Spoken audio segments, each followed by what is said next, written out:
Study IQ IAS, आपका selection हमारा mission. Hello everyone, मेरा नाम है रणधीर सिंह और मैं आप सबका स्वागत करता हूं यूपीएससी सीएससी स्टडी IQ के यूट्यूब चैनल पे। दोस्तों, हर हफ्ते मैं आपके लिए एनवायरनमेंट को लेके एक ऐसा टॉपिक लाता हूं जो आपको मेंस पर्सपेक्टिव से काफी हेल्प करेगा, राइट। जिसमें मैं चैलेंजेस बताता हूं कि चैलेंजेस क्या फेस करने वाले, क्या आउटकम्स होंगे, क्या मेजर्स हैं, राइट। और आज भी कुछ ऐसा ही टॉपिक है। ये बहुत कंट्रोवर्शियल है और बहुत चांसेस हैं ऐसे टॉपिक्स के कि ये आपको यूपीएससी के मेंस में इस तरीके का क्वेश्चन आपको देखने को मिल जाए। दोस्तों, कुछ ही दिन पहले पंजाब गवर्नमेंट ने एक नोटिफिकेशन इशू किया जिसमें उन्होंने बैन किया है the sale of hybrid paddy seeds. अब अगर मैं आपको बताऊं, अगर पैडी की बात करूं तो maximum farmers in Punjab they cultivate what your paddy, और पैडी कल्टीवेशन ही करते हैं and maximum they use what seed, यही हाइब्रिड पैडी सीड जिसको बैन किया गया। पंजाब में फार्मर्स में बहुत ज्यादा आक्रोश देखने को मिला है। अब आज हम इस वीडियो में जानेंगे कि आखिरकार हाइब्रिड सीड्स होती क्या है और ये जो हाइब्रिड पैडी सीड्स है इसको बैन करने का कारण पंजाब गवर्नमेंट का क्या है, एक्सपर्ट्स की क्या राय है, एक्सपर्ट्स इसमें क्या बोलते हैं कि ये पंजाब गवर्नमेंट ने जो स्टेप लिया है क्या ये सही है कि नहीं, फार्मर्स का इसमें क्या से है। और आने वाले टाइम पे मेरे दोस्तों, जिस तरीके से क्लाइमेट चेंज हो रहा है और जो हमें बिल्कुल सामने दिख रहा है, इस क्लाइमेट चेंज में हम एग्रीकल्चर को सस्टेनेबली कैसे कर पाएंगे, कैसे सस्टेनेबल एग्रीकल्चर प्रैक्टिसेस होंगी, क्या मेजर्स गवर्नमेंट को लेना चाहिए, वो भी इस वीडियो में डिस्कस करेंगे। तो चलिए, जैसे कि मैंने आपको बताया कि पंजाब ने क्या किया, बैन कर दिया कि इस बार जो है पैडी हाइब्रिड सीड्स की कल्टीवेशन नहीं होगी। भाई, इसको ना सेल करना है किसी ने, ना इसकी प्रोडक्शन होनी नहीं चाहिए। क्यों नहीं होनी चाहिए, इसको लेके बहुत कंट्रोवर्सी हो गई है। वीडियो को कंटिन्यू करने से पहले मैं चाहूंगा कि आप मुझे मेरे टेलीग्राम चैनल पे मेरे साथ जुड़े। रणधीर सिंह सर करके टेलीग्राम चैनल है, राइट। यहां पे this is the QR code, इसको आप स्कैन करेंगे सीधा मेरे टेलीग्राम चैनल पे पहुंच जाएंगे। Here is my Instagram ID, आप इस पर क्लिक करें, सीधा आप मेरे इंस्टाग्राम पे पहुंच जाएंगे। कोई भी इशू आपको आ रहा है आपकी प्रिपरेशन के टाइम पे, आपको समझ नहीं आ रहा है कि इसकी आंसर राइटिंग कैसे करनी है, कौन से सब्जेक्ट को पहले टैप करना है, कौन से टॉपिक्स ज्यादा इंपॉर्टेंट है, तो आप मुझसे यहां पे कनेक्ट होकर अपनी क्वेरीज को सॉल्व कर सकते हैं। तो आप पंजाब गवर्नमेंट, आम आदमी party is leading, right. Punjab government ने बोला कि हम बैन कर रहे हैं किस पे, अब कोई भी किसान जो है हाइब्रिड राइस वैरायटीज जो है वो कल्टीवेट नहीं करेगा। क्यों? क्योंकि एक कारण है ग्राउंड वाटर डिप्लीशन का। बहुत बड़े लेवल पे ग्राउंड वाटर डिप्लीशन हो रही है। ना ही ग्राउंड वाटर डिप्लीशन हो रही है, बहुत सारे राइस मिल्स जो हैं, राइट। अब राइस मिल्स में जाके क्या होगा, पैडी की प्रोसेसिंग होगी। राइस मिल्स में मेरे दोस्तों ये जो वेराइटी है कि जब वहां पे प्रोसेसिंग के लिए जाती है तो आधी टूट जाती है, दाने टूट जाते हैं चावल के, राइट। और वो बिल्कुल कोई तो कहीं कहीं तो बिल्कुल ये चौक बन जाता है, चूरा बन जाता है। इसको बेचना जो है वो बहुत टफ हो रहा है। तो मिल की जो एफिशिएंसी निकलनी चाहिए थी वो इस हाइब्रिड राइस वैरायटी से निकल रही है, हमें नुकसान हो रहा है। और भी बहुत सारे इन्वायरमेंटल कंसर्न्स हैं, वो भी हम जानेंगे, राइट। वो क्या कंसर्न्स है। लेकिन जैसे ही डिसीजन लिया गया तो पंजाब में जो फार्मर्स की यूनियन है वो ट्रिगर्ड हुए और उन्होंने बोला है कि भाई ये अगर आप बैन करेंगे तो हमें बहुत ज्यादा नुकसान होगा, आपको इमीडिएटली इस बैन को वापस रिवोक करना चाहिए। अगर आप रिवोक नहीं करेंगे तो बहुत बड़े लेवल पे प्रोटेस्ट करेंगे। Now this is the hybrid paddy rice variety. अब हाइब्रिड सीड्स क्या होते हैं, सेम स्पीशीज के दो डिफरेंट प्लांट्स, राइट, जो जेनेटिकली डिफरेंट है, बिलोंग वो कर सकते हैं सेम स्पीशीज कोई, right, but they are genetically different.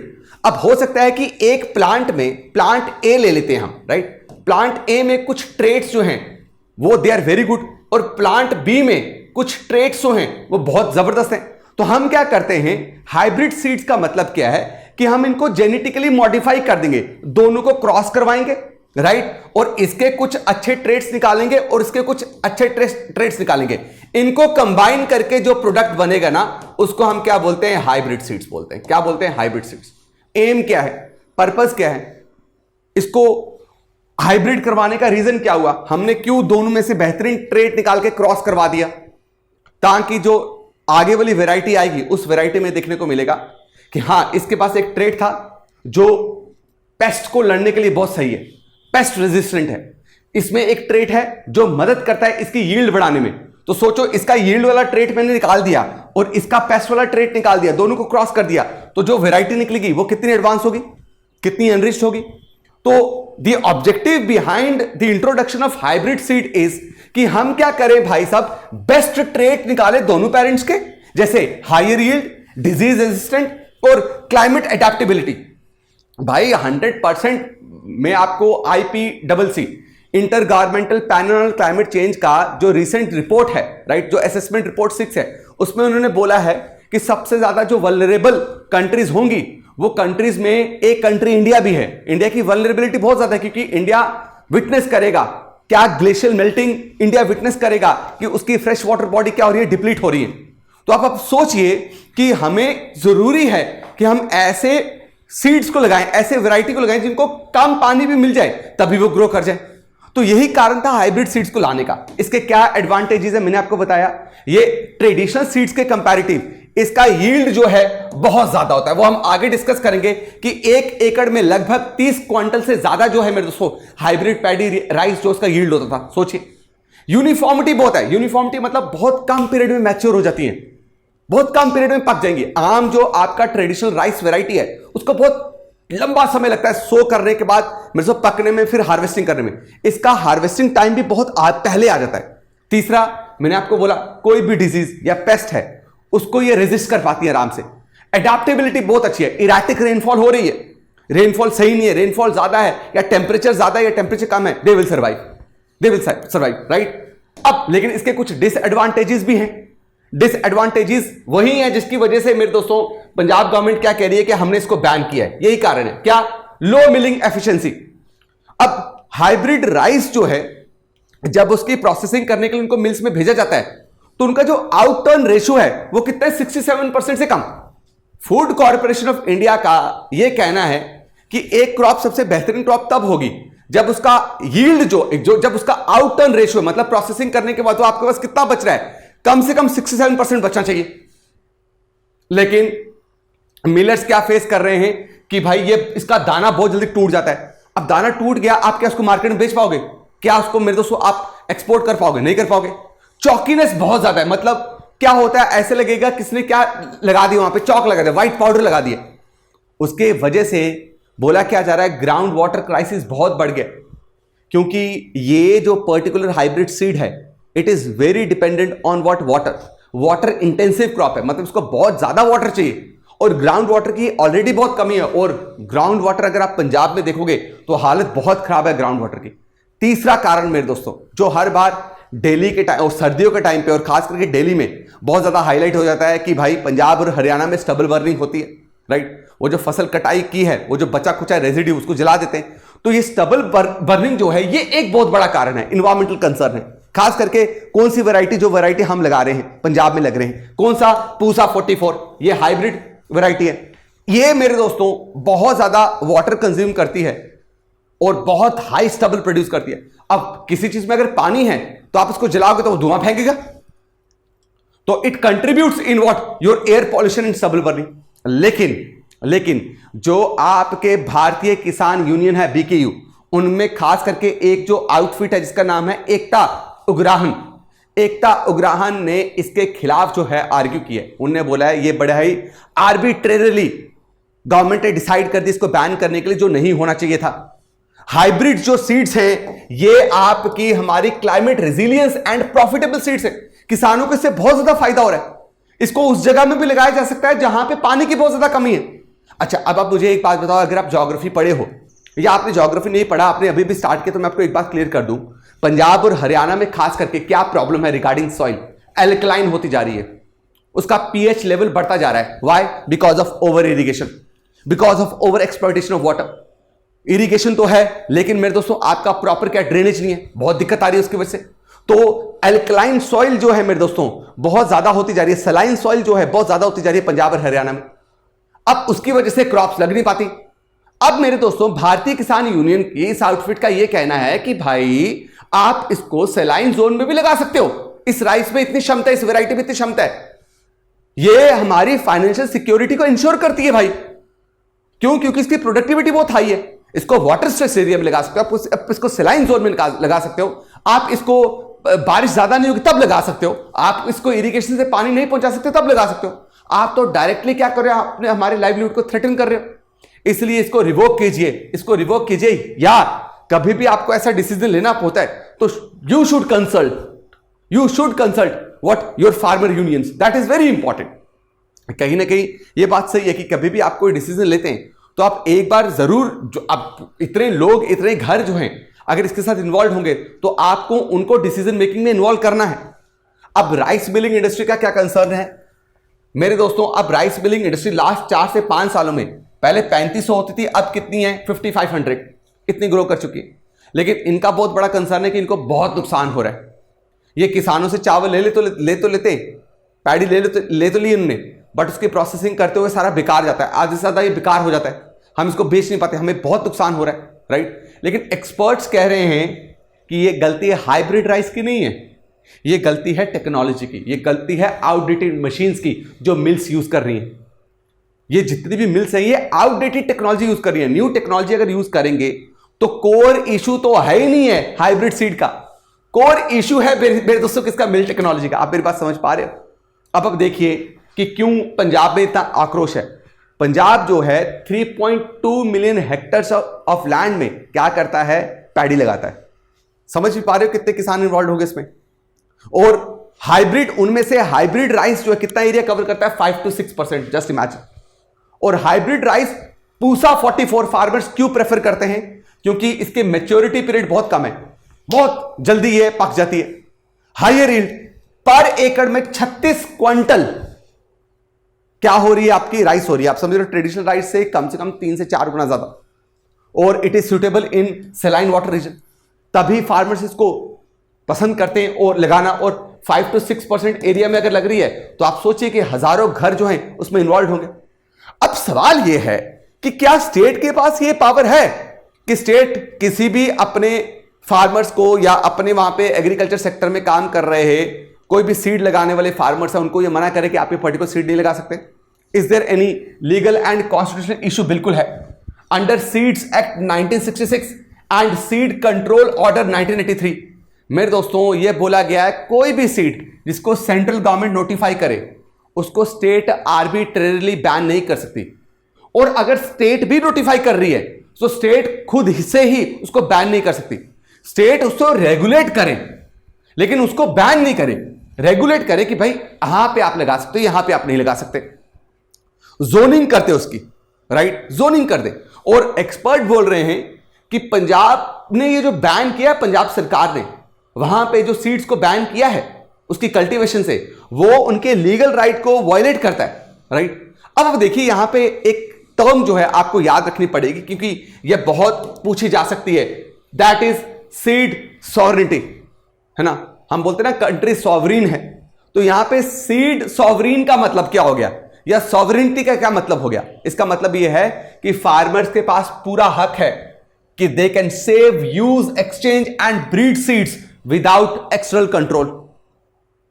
Without external control, there are many laws. Among them is PPV and FR Act 2001, जो ये बोलता है कि farmer has the right to use, to sow, to exchange, to share what your farm saved seed. They have the right to participate in benefit sharing, right? जब भी वो कोई benefit उनको हो रहा है, जब भी वो कोई ट्रेडिशनल नॉलेज शेयर कर रहे हैं, जब भी वो काम कर रहे हैं, उससे जो बेनिफिट हो रहा है सरकार को, वो उनको किसानों के साथ भी शेयर करना है। और कोई भी ऐसा बैन अगर आप लगाओगे विदाउट ऑल्टरनेटिव, विदाउट कंपनसेशन, क्या आपने कोई कंपनसेशन प्रोवाइड करी इनको? क्या कोई ऑल्टरनेटिव दिया? सीधा बैन कर दिया, तो आपने क्या किया? उनका राइट को क्या कर दिया? वायलेट कर दिया। अब पॉलिसी क्या होनी चाहिए? क्या मेजर्स जो हैं वो सरकार को लेने चाहिए? That is very important. Important is encouraging zoning of what varieties. Zoning of varieties का क्या मतलब है कि अगर सरकार ये बात बोल रही है, व्हाट सरकार इज सेइंग कि सपोज करिए ये पंजाब है, डन, ये पंजाब है और पंजाब के इस एरिया में सपोज कीजिए इस एरिया में पूसा 44 क्या कर रही है? राइस वैरायटी जो है किसान लगाते हैं। ये वाटर स्ट्रेस्ड एरिया है। क्या है? आप समझो इसमें से ये एरिया जो है that is water stressed area, right.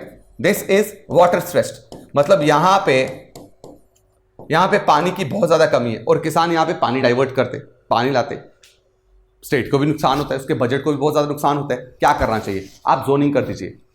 बहुत ओवर वाटर स्ट्रेस एरिया में आप रिस्ट्रिक्ट कर दीजिए इसकी ग्रोथ को, बोलिए कि इसकी कल्टीवेशन नहीं कर सकते। लेकिन साथ में आपको एक और चीज का ध्यान रखना है कि जब आप इसको रिस्ट्रिक्ट कर रहे हैं, यहां पे जो फार्मर्स हैं उनको आप ऐसे नहीं छोड़ देंगे, उनको प्रॉपर मेरे दोस्तों आप कंपनसेट करेंगे, राइट। आप उनको कंपनसेट कीजिए, आप उनको बोलिए कि वहां पे आप ये सीड्स लगाइए, जैसे आप लगा लीजिए मेज, मिलेट, पल्सेस, इसमें हम आपको एमएसपी प्रोवाइड करेंगे। आप उनके लिए ऑल्टरनेट लेके आइए, जब ऑल्टरनेट ला रहे कि कोई और क्रॉप लगाइए जो यहां लग सकती है, वहां पे आप उन्हें एमएसपी प्रोवाइड कीजिए, तो करेंगे ना। जो मिल अपने आप को अपडेट कर रहे हैं, क्या जो मिल्स अपने आप को अपग्रेड कर रहे हैं, अब मिल्स अपग्रेड करके राजी नहीं है, नई टेक्नोलॉजी नो हाउ सुन के राजी नहीं है, उसको इन्वॉल्व करके राजी नहीं है, तो भैया काम कैसे होगा। अब उनको अट्रैक्ट करने के लिए क्या करें कि जो जो मिल्स अपनी टेक्नोलॉजी को अपग्रेड करेगा, मशीन को इंट्रोड्यूस करेगा, उसको सब्सिडी और इंसेंटिव कौन प्रोवाइड करेगी, स्टेट गवर्नमेंट प्रोवाइड करेगी। देखो कैसे चेंज आता है, कैसे चेंज आता है। R&D होनी चाहिए, बहुत रिसर्च एंड डेवलपमेंट होना बहुत जरूरी है। R&D पे पैसा लगाना बहुत जरूरी है कि किस तरीके के हाइब्रिड वेराइटीज को हम इंट्रोड्यूस करें जो पंजाब की गवर्नमेंट की इन प्रॉब्लम्स को सॉल्व कर पाए। किसान भी खुश, सरकार भी खुश। मेरी बात समझ रहे हो, क्लियर हो रहा है, कोई दिक्कत यहां पे, कोई प्रॉब्लम। और ऊपर से वाटर मैनेजमेंट, देखो माइक्रो इरिगेशन पॉसिबल है, लेकिन कुछ अब कोई सीड्स जो है जो बहुत वाटर इंटेंसिव है, लेकिन कुछ सीड्स हैं जिनको थोड़ा पानी भी दोगे चल पाएगा। अब न्यू वेज आ चुके हैं मेरे दोस्तों इरिगेशन के, उसको इंट्रोड्यूस कीजिए। डायरेक्ट सीडेड राइस लाइए, राइट, प्लो करने की जरूरत ही नहीं है, ठीक है, सीधा सीडेड राइस क्या कर दिया आपने, अंदर डाल दिए, जमीन में डाल दिए। नो टिलेज भी इसको बोलते हैं, सब कुछ बचेगा, है ना। और सुनिए ध्यान से, जब भी आप कोई पॉलिसी बना रहे हैं, जब भी पॉलिसी बना रहे हैं, it should be inclusive. Inclusive का मतलब यह है कि आप सबको इन्वॉल्व कीजिए, आप साइंटिस्ट को इन्वॉल्व कीजिए, आप इन्वायरमेंटलिस्ट को इन्वॉल्व कीजिए, आप मिल ऑनर्स को इन्वॉल्व कीजिए, आप किसानों को इन्वॉल्व कीजिए। कोई भी डिसीजन लेने से पहले, this is very important, public private partnership. देखो मेरे दोस्तों, कहीं कहीं पे कॉर्पोरेट बहुत बेहतरीन काम कर रहा है, आप कॉर्पोरेट को भी इन्वॉल्व कीजिए। और यह भी ध्यान रखिएगा, ये ना हो कि कॉर्पोरेट जो है वो लोकल फार्मर्स को खाई जाए, यह भी नहीं होना चाहिए। Are you getting my point. और रिमोट सेंसिंग का क्यों नहीं इस्तेमाल हो रहा, आप रिमोट सेंसिंग का इस्तेमाल कीजिए, आप एआई का इस्तेमाल कीजिए ग्राउंड वाटर को मॉनिटर करने के लिए, राइट। जो किसान जो हैं कम वाटर यूज कर रहे हैं या वो हाईली वाटर इंटेंसिव क्रॉप से डाइवर्ट होकर किसी और क्रॉप की कल्टीवेशन कर रहे हैं, आप उनको लेस वाटर यूज करने के लिए इंसेंटिवाइज कीजिए, उनको मार्केट का एक्सेस प्रोवाइड कीजिए, आप उनसे फूड प्रोक्योरमेंट कीजिए। तो यही तो है मेरे दोस्तों क्या आपका क्या इन्वायरमेंटलिस्ट जो या सस्टेनेबल ग्रोथ की जो हम बात करते हैं, अगर आपको इन्वायरमेंट को ध्यान रखते हुए काम कर रहे तो this is the way to do it. और सीड डाइवर्सिटी, देखिए ट्रेडिशनल सीड्स बहुत इंपॉर्टेंट रोल प्ले करते हैं। हर एक पंजाब की जो क्लाइमेटिक या वेदर पैटर्न है वो हरियाणा के वेदर पैटर्न से कहीं ना कहीं कुछ ना कुछ डिफरेंस है। तो आप जो लोकल क्लाइमेट फैक्टर है उनको ध्यान में रखते हुए क्या करें, आप ट्रेडिशनल वेराइटीज को प्रिजर्व करें, प्रमोट करें। जो कम्युनिटी सीड बैंक है वहां पे गवर्नमेंट को इंटरवीन करना चाहिए, वहां पे गवर्नमेंट को पैसे प्रोवाइड करने चाहिए, उनको फाइनेंसिस प्रोवाइड करने चाहिए, ताकि community seed bank, community seed यानी ट्रेडिशनल सीड्स जो हैं जो पूरी तरीके से निकल चुके हैं, आप उनको वापस प्रमोट कर सकते हैं अगर गवर्नमेंट चाहे तो। Are you getting my point. और लोकल नॉलेज, ट्रेडिशनल नॉलेज को जब आप साइंटिफिक नॉलेज के साथ मिक्स करोगे ना, साइंटिफिक मेथडोलॉजी के साथ मिक्स करोगे, तो आपको रिजल्ट हमेशा पॉजिटिव मिलेंगे। मैं उम्मीद करता हूं मेरे दोस्तों, ये जो पंजाब में मैंने जो चीजें हाईलाइट की है, जो टेंशन हाईलाइट की है between the Punjab government and the farmers regarding what economic efficiency, regarding environmental sustainability, regarding sustainable agriculture practices, इसमें शायद इन मेजर्स को लेके चीजें ठीक हो पाए। अगर आपको मेंस में क्वेश्चन आता है तो आपको इसी तरीके से जवाब देना होगा। कमेंट सेक्शन में आपकी राय बहुत मैटर करेगी कि क्या और सरकार को मेजर्स लेने चाहिए ऐसी प्रॉब्लम्स को दूर करने के लिए। मैं उम्मीद करता हूं कि आपको मेरी वीडियो जो है बहुत बेहतरीन तरीके से पसंद आई है। अब मेरे दोस्तों, इसके साथ ही मैं चाहूंगा कि अगर आप सब तैयारी कर रहे हैं यूपीएससी की, ऑब्वियसली मेरी वीडियो देख रहे हो तो ये वही बच्चा देख रहा होगा who is serious about UPSC examination, I am telling you, then you have to join our course. आप सोचिए कि यहां पे अगर इस तरीके से डिटेल में पढ़ाया जा रहा है तो हमारे कोर्स में कितने बेहतरीन वेल फ्रेम्ड कोर्स है, उसको इस तरीके से डिजाइन किया गया कि आपको कोई भी दिक्कत नहीं आएगी। अब यूपीएससी हमारी स्टडी आई की वेबसाइट पे जाने के बाद आप यूपीएससी एक्सप्लोर कोर्सेज में जाएंगे तो you will find my dear friends such what options. अब आप देखो यहां पे क्या लिखा हुआ है, ग्रेट इंडियन फेस्टिवल सेल, जो कि कल खत्म हो गई थी, आज कल 15 है, आज 16 है, लेकिन इसके अलावा again I am telling you कि और भी बहुत सारे बैचेस है जिसमें अगर आप एनरोल करेंगे राइट तो you will get maximum discount. उनमें से एक कोर्स जो है दैट इज दिस, अगर आप ध्यान से देखें that is prelims to interview right. इस कोर्स में मेरे दोस्तों आपको मिलेगा क्या, इसमें आपको फीचर्स जो मिलेंगे prelims plus residential mains residential programme. क्या मतलब है prelims plus mains residential programme, यानी कि इस कोर्स में एनरोल होने के बाद अगर आपने हमारी मंथली और वीकली टेस्ट में बेहतरीन परफॉर्म किया, आपको अक्टूबर के महीने में दिल्ली बुलाया जाएगा। हमारे ऑफलाइन सेंटर में आपको offline classes for 4 to 5 months दी जाएंगी फॉर योर प्रीलिम्स प्रिपरेशन। और बाई चांस अगर आपने प्रीलिम्स क्लियर कर लिया और प्रीलिम्स क्लियर करने के बाद क्या होगा, जो फी आपने इसमें पे की होगी you will gate 100% refund on it.